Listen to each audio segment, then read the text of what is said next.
You're listening to Skeptoid. I'm Brian Dunning from Skeptoid.com. Paul is dead.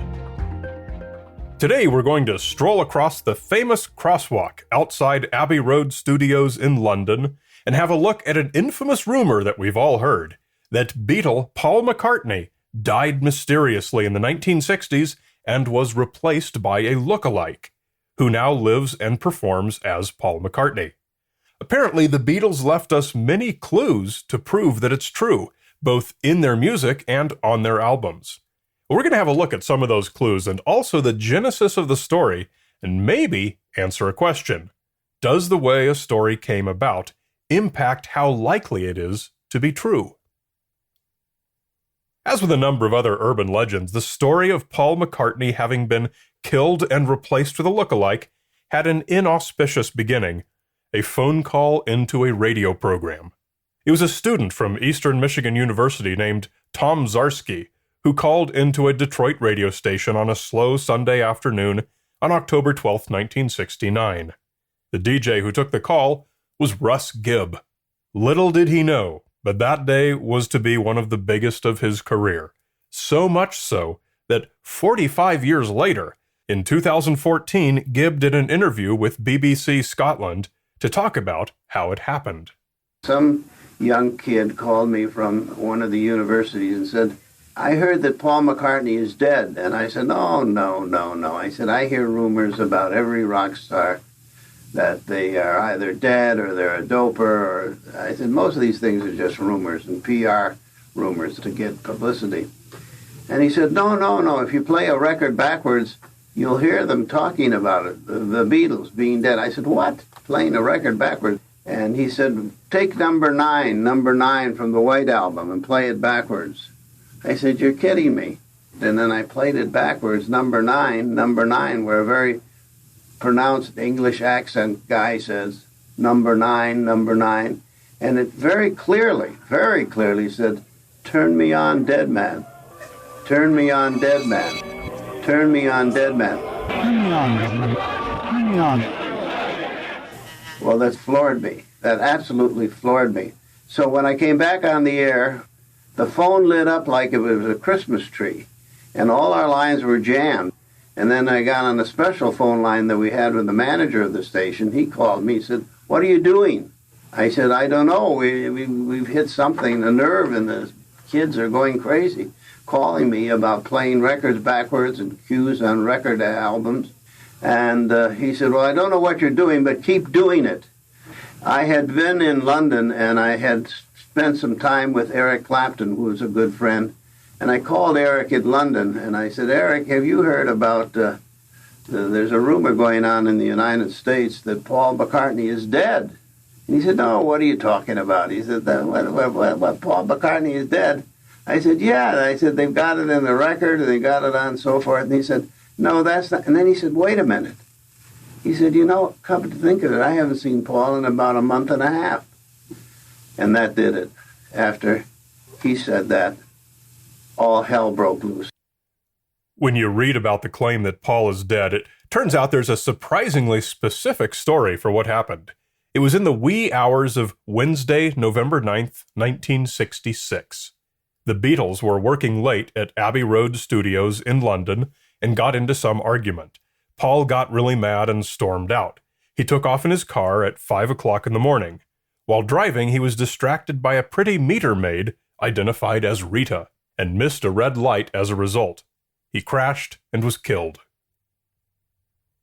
Stunned by this turn of events, the surviving Beatles elected not to say anything about it, but instead held a Paul McCartney look-alike contest.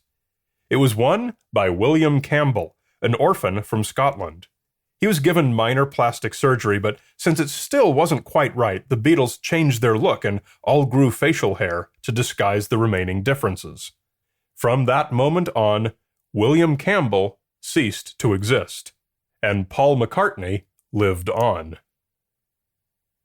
One might be inclined to be skeptical of this story. Some guy happening to look a bit like Paul McCartney is one thing, but that he also happened to sing and perform exactly like him, and was his equal as one of the rare musical geniuses of our age, and Paul's family and friends all being fine with this switch as well, and there being no police or medical or news records of the violent death of one of the world's most famous people on a public street.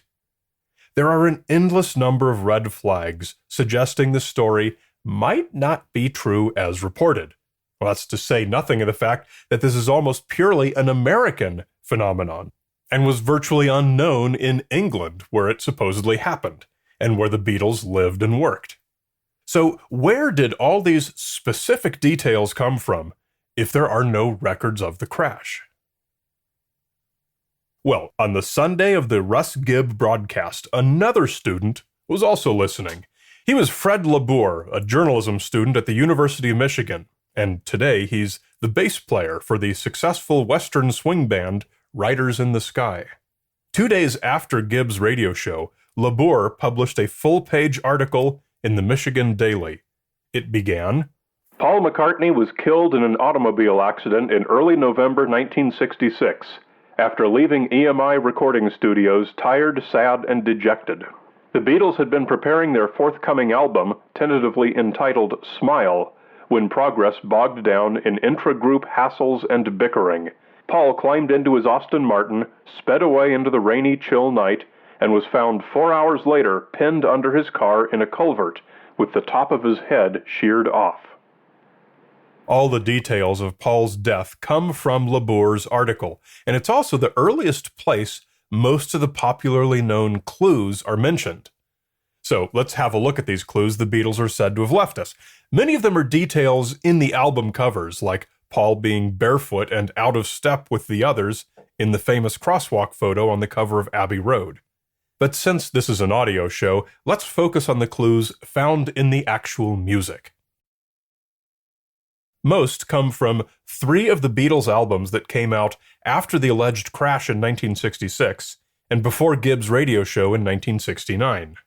They are Sgt. Pepper's Lonely Hearts Club Band, Magical Mystery Tour, and the White Album. First, let's revisit the one that so impressed Russ Gibb. It comes when we play the song Revolution 9 backward. It seems to say, "Turn me on, dead man, turn me on." Turn me on, turn me on. But let's look at the specifics. At 5 in the morning on a Wednesday, Paul was driving home. Here's from the song She's Leaving Home. Wednesday morning at 5 o'clock as the day begins. And from Good Morning, Good Morning. People running round, it's 5 o'clock. And then he saw her. Lovely Rita, meet a maid. And again from Good Morning, Good Morning. Watching the skirt, you start to flirt, now you're in gear. The distraction caused him to miss the light and crash, as described in the song A Day in the Life. He blew his mind out in a car. He didn't notice that the lights had changed. At the end of Strawberry Fields Forever, it sounds like I Buried Paul. Then when we play I'm So Tired backward, it sounds like Paul is dead now, miss him, miss him, miss him. They also left a hint about William Campbell, the look-alike, assuming Paul's role. In the song Hello Goodbye, Campbell, singing as Paul, offered this nod to his predecessor. You say goodbye, and I say hello. And reversing part of I Am the Walrus, we get Paul is dead, ha ha.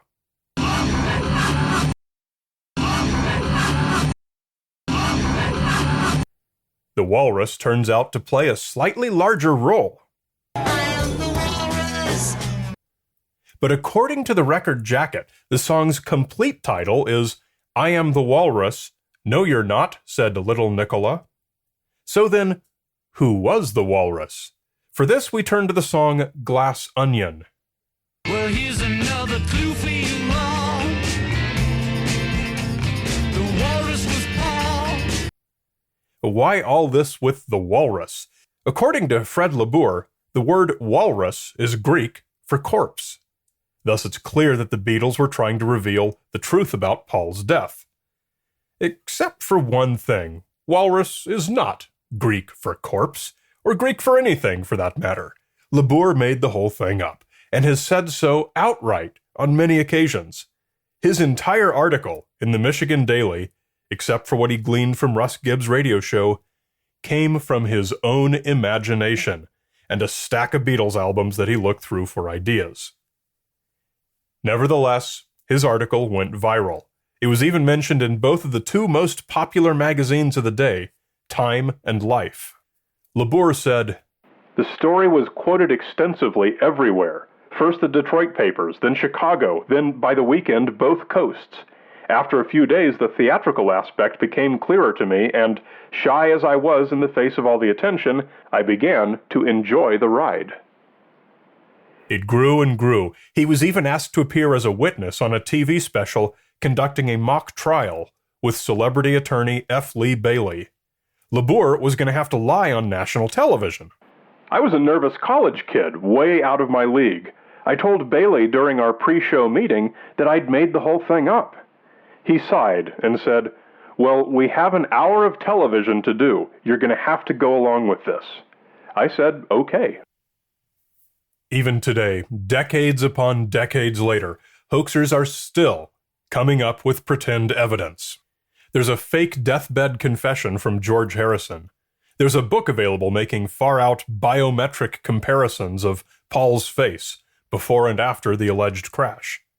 There's even a fake documentary movie called Paul McCartney Really Is Dead that implicates Britain's MI5 as being behind the switcheroo. In short, it goes on and on and on.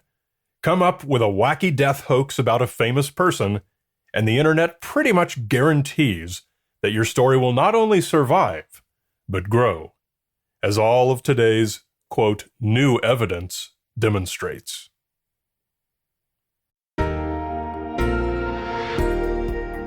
Just a quick reminder for those who might not know everything there is to know about Skeptoid Media.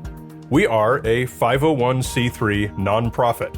Our mission is to provide free educational materials, podcasts, and videos for the general public and for educators. And you can learn all about us at skeptoid.org. This podcast is at skeptoid.com. The company is at skeptoid.org. More than 90% of our funding comes from private grants and donations from listeners like you. That's sustained Skeptoid for more than 10 years.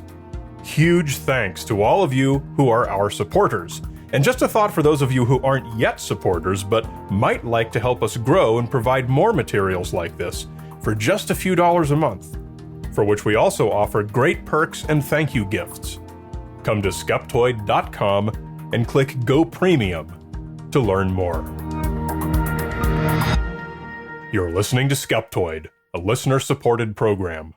I'm Brian Dunning from Skeptoid.com.